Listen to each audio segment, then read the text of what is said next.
Okay, hello people. So today we'll be solving LeetCode DailyQuestion, that is 204 for count number of maximum bitwise-OR subsets, and in this we'll be given an integer array nums and we have to find the maximum possible bitwise-OR of a subset of nums and return the number of different non-empty subsets with the maximum bitwise-OR. And an array is a subset of an array B if A can be obtained from B by deleting some possible zero elements of B, and two subsets are considered different if the indices of the elements chosen are different. Okay, and the bitwise-OR of an array is equal to a0 or a1 and so on to a dot length minus 1. Okay, and so for example we are having the nums as 3 and 1, so the maximum possible bitwise-OR of a subset is 3, and there are two subsets with the bitwise of 3 which are only 3 and 3 and 1. I hope that everyone knows that what an odd operation does. Basically it converts, we are having 0 1, so it will give me 1, and if we are having 1 and 1 again 1, yeah, something like that.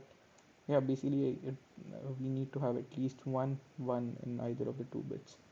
Okay, so we have to return the answer. So let's find the maximum or which we can find, so that will be equal to as it is written that the bitwise-OR of an array is defined as int num in nums, and we'll be updating the maximum of or by max equal to num. And now we'll be having the maximum or, and we'll be returning, let's call it the function solve.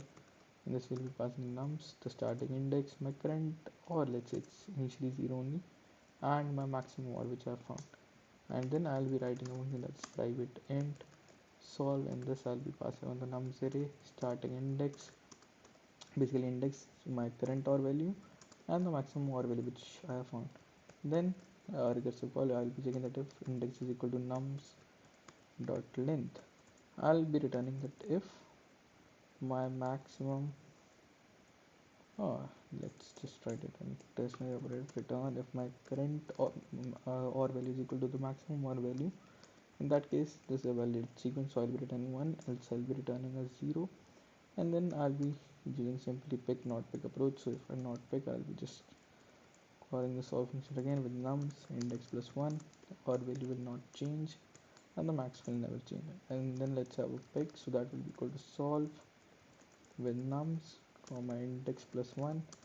I'll be updating the current or value with nums of index, and then passing on the max as well, and at the end I'll return just pick plus not pick. Okay, now let's give it a run and it's accepted. Now let's submit it, and it works probably fine as well. Okay, so this was for today. Thank you for watching.